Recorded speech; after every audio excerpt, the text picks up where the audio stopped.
Well, I might have wired something wrong. Let me get back with you.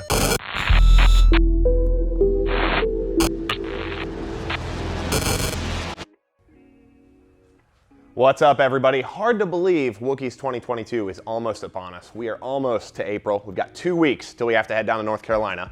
And this is our 2012 Golf R. We call it the Cheap R. It's a totaled Golf R that we bought, fixed up. And if you don't know about this car, here's a quick montage to get you up to speed.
Deep in the Golf R, we'll see what she does.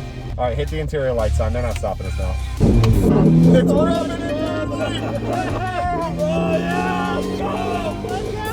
Good, get ready. Hold it to the floor, gas to the floor. Dude, you freaking won your first race, dude! Let's go, baby! The whole front bumper's going, dude. Dude. The real question is this stool man enough to hold me?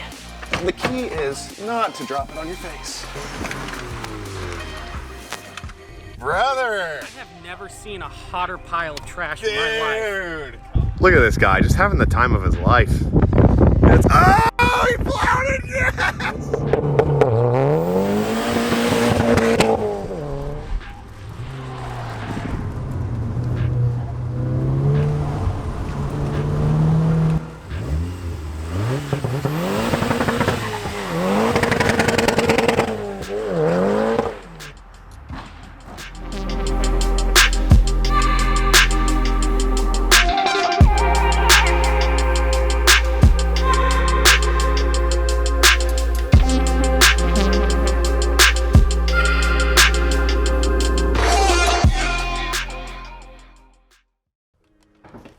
So basically, this has gone from being a piece of junk to a stage 2 piece of junk.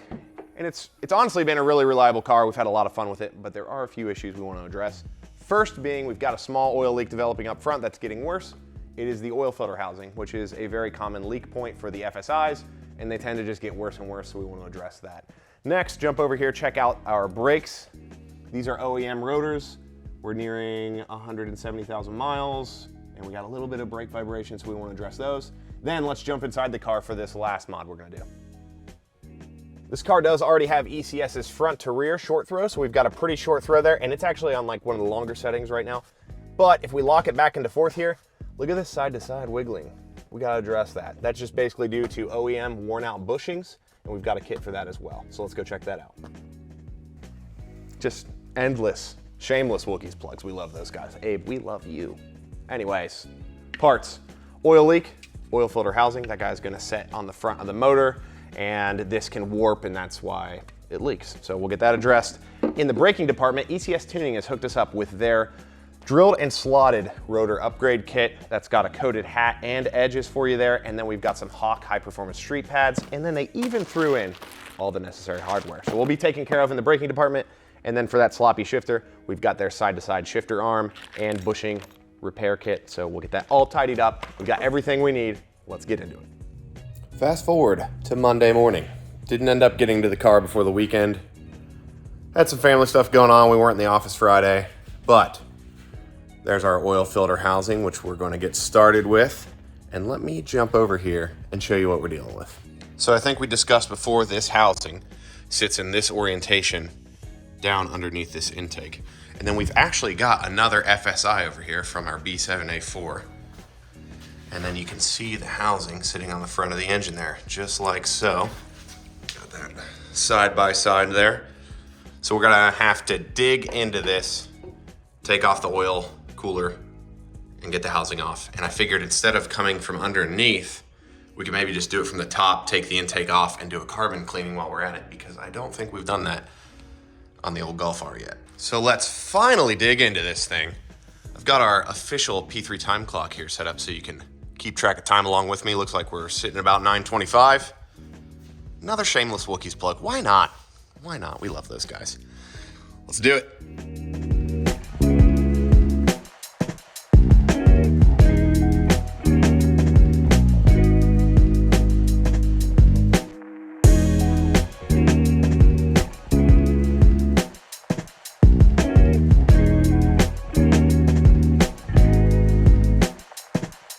So at this point, we've got the radiator out, the charge pipe out, most of the top side of the intake loose.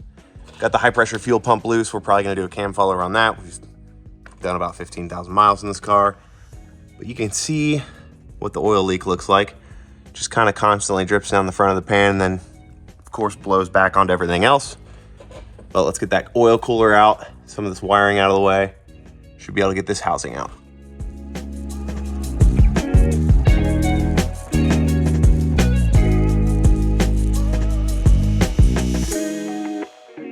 Checking in on the time, we got about 11:15. Intake's out. I got one more bolt left in the oil cooler down there. Intake valves, let me see if I can get the light in here, don't look horrible on this car. We're at like 167,000, I think. They've had to have been done before. I've seen much worse. Let me see if I can get you in there. So not horrible. We'll do a little cleaning on those. Got one O-ring that came off the injector, stuck in the fuel rail. We'll make sure we get that back on. But yeah, making good progress. We'll keep on trucking.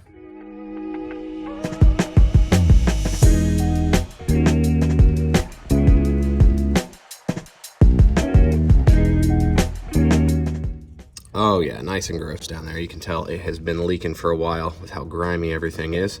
This is where the oil filter housing lives. We've got it out now. Checking in on the time, about 11:40. Got the housing on the ground over here.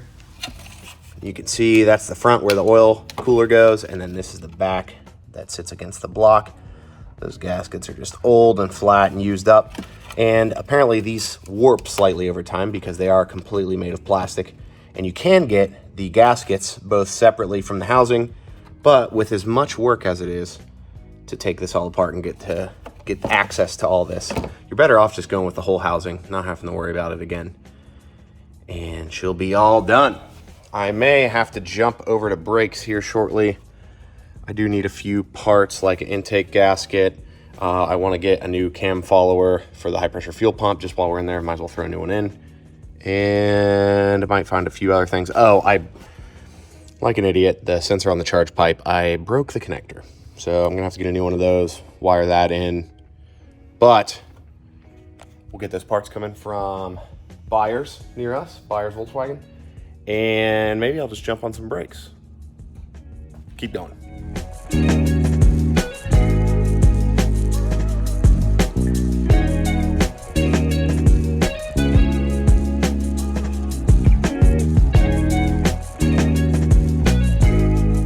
Who doesn't love some shiny new parts bolted on the car? Those are looking sweet, and I know they're gonna perform great as well. But unfortunately, I'm at a stopping point for today because I left my caliper tool at home to spin those pistons in. I'll have to pick up back on that in the morning, but let's jump up here and look at these fronts. Got a set of Turbo Max with some brand new brakes in the back. Plus, with that coating on the hats and up on the edges, we'll keep that rust at bay for as long as we can, especially here in Ohio. But I'm gonna have to quit for today. It is now 2:30. Got lots of orders to build up. Still got that side of the brakes to do. Got to put the rest of the intake back in and all that up under the hood. And then we've got that little shifter arm to take our side-to-side slop out. So we'll pick up with you in the morning. sometimes you don't get the morning start that you're after. We're looking at almost 325 here. But I got my tool here. This is a caliper tool. Helps you press in pistons on calipers with a parking brake cable going to them. I'll show you what that is right here. So when you have a caliper that has a regular brake hose going to it, but also has a parking brake cable going to it, the way this works is the parking brake cable pulls this arm, I don't know if I can do it here, like that. And when you do that, it spins a bolt inside here that presses the piston out to apply your brakes. That same piston is going to go in and out with the hydraulics for your regular brakes. But to get this to go back in, you actually have to spin the piston while pushing it in. And that's what this tool is going to do. It's got these little nubs right here that engage these slots on the piston like that. And then as you spin this, it presses it in while it spins and gets that caliper pressed in. So we'll get this knocked out, get the other side done, and then we're on to the shifter, and hopefully our parts will be here to get the oil filter housing back together by then.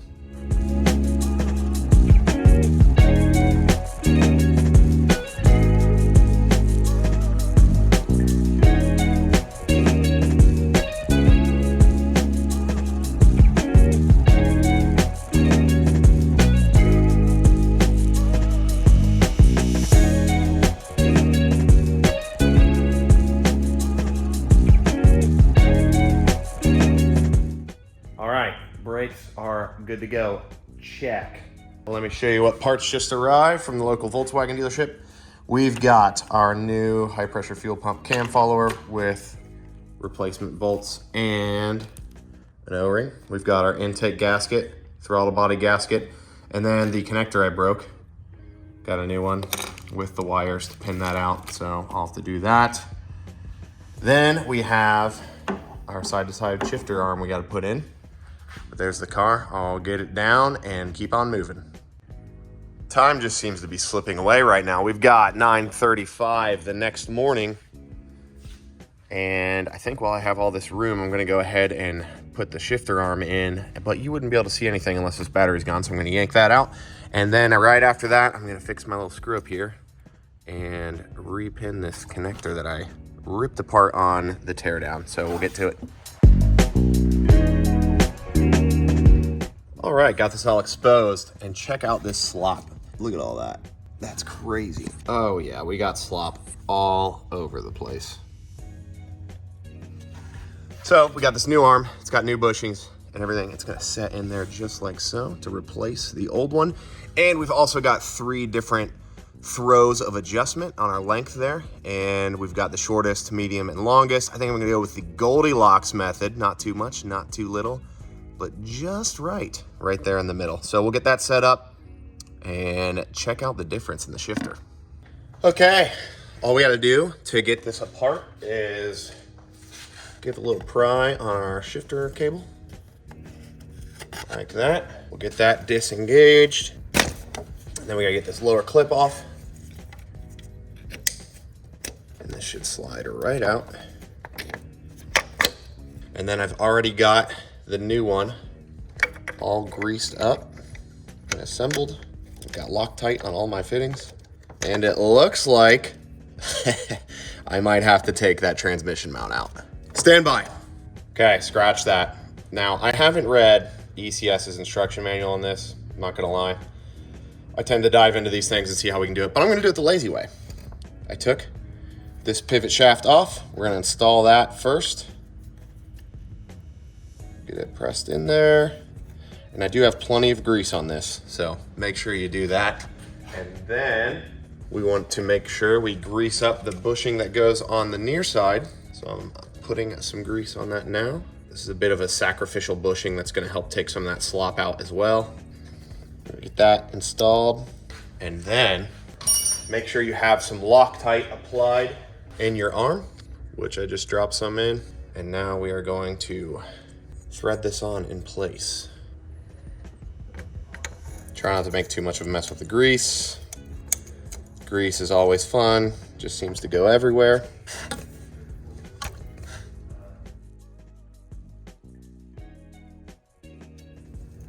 There we go. All right, that's in. Now we just gotta get this bushing pushed tight so we can get our clip on. Clip that guy on. And I missed. Try that again. Okay, there's that.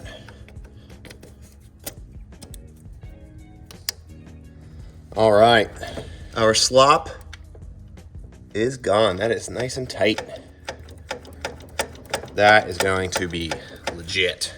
Okay, kicking myself just a little bit here. The only remaining OEM part in this equation is the cable end, which has a bushing with almost 170,000 miles on it. So when I move this everything looks good, but when I use the cable, I still have a little bit of slop. ECS does sell cable ends.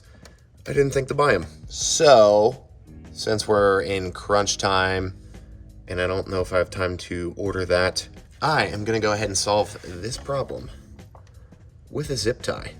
Check this out.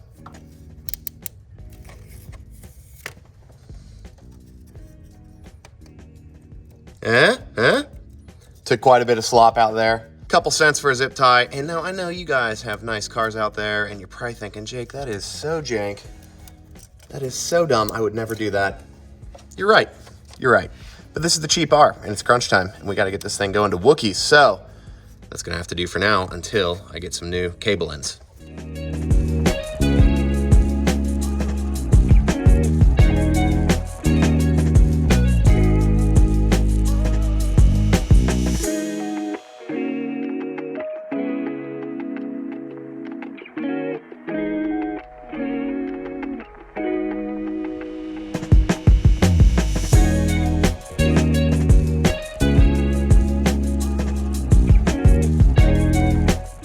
Quick little tech tip for you guys.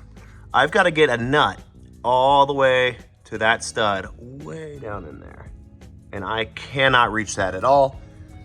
Here's the nut. If I just put it in the socket there, it's just gonna fall out. How do I place it? Can't reach it.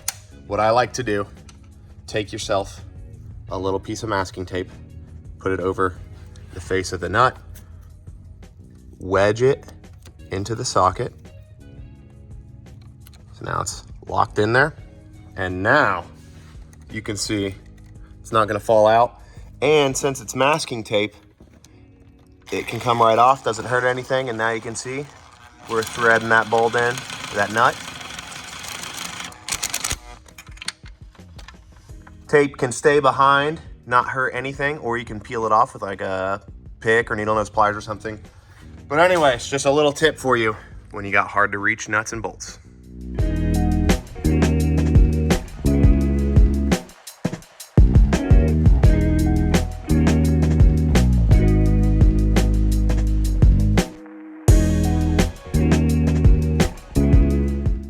Just about all buttoned up here, minus the air filter and the radiator fans.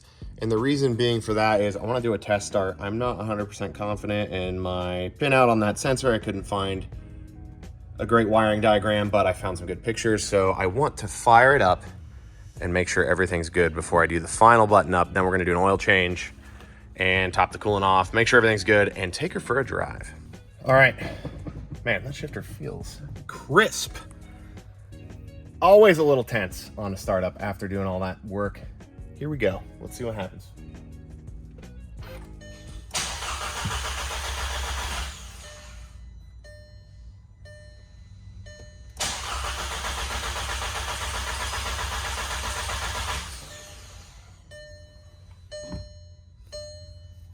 Well, I might have wired something wrong. Let me get back with you. Okay, I just finished giving this thing a once over. Everything's plugged in, wiring looks good, everything's good. Only codes I have are for my radiator fan being missing. I'm thinking the fuel system might have just lost its prime. This thing has been sitting for several days with the fuel lines off of it, the intake off of it, high pressure fuel pump off of it. But kind of like after you do a bunch of work on a diesel, I've been cranking on this thing and it hasn't fired yet.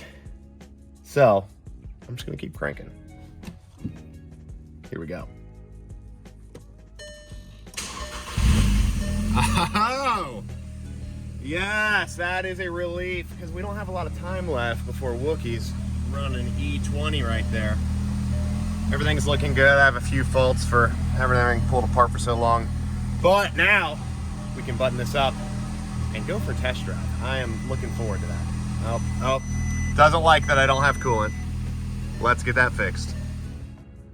Quick note for those of you who may be replacing your oil filter housing on your FSI, the factory or OEM housing does come with a brand new filter in it. And I wasn't sure about that. I didn't want to run the risk of running it without one. But I meant to check that before I started the engine, not after. So now I got this mess to clean up, but we've got our cooling fans back in, we've got our charge pipe all buttoned up, and then after the old oil's out and fresh oil is in, all we have left is to protect all this stuff with that beefcake of a dozer blade splitter sitting over there from CJM Industries. Look at that turnbuckle, dude. I mean, that's beefy, that's huge, bigger than my hand. Love that thing. We're about 130. Getting this thing buttoned up, and then we're gonna go out and do some braking tests and finally get those brakes broken. Let's do it.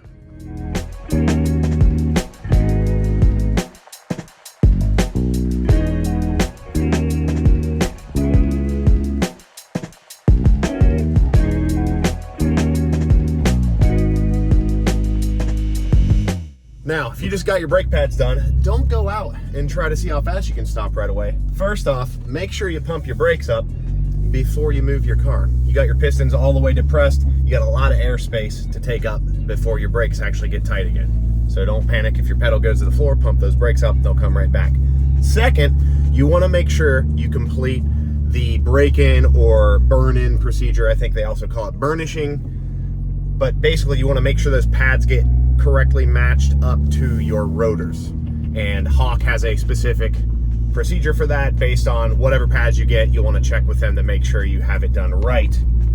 But we've just completed that, and these things are bitey. They are grippy, and I think they're going to do great on the Dragon. So let's go ahead and test them out. But before we do that, let's talk about this shifter for a second, because now our side to side is cleaned up a lot. Look at that.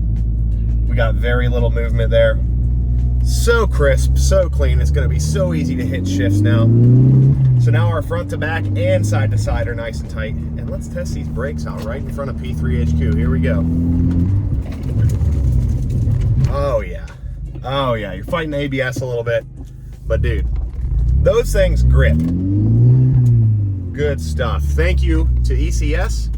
As always, they love working with us on our cheap R, which just cracks me up because they see the value in making a car that isn't perfect as close to perfect as you can make it. And we really enjoy this car because of that. It's about the cheapest one you could have got. That's why we call it the cheap R. But we're having lots of fun with it. We're about to take it to Wookies in the Woods down in North Carolina for the second time. It's made drives across the country several times now. Just a great little car that's going to keep on chugging, and it's going to keep on getting better. We already have new things in the works for the Golf R moving forward, and we can't wait to show you those as well. That's going to end it off for this one. Thanks for watching, guys, and we'll see you at Wookies in the Woods.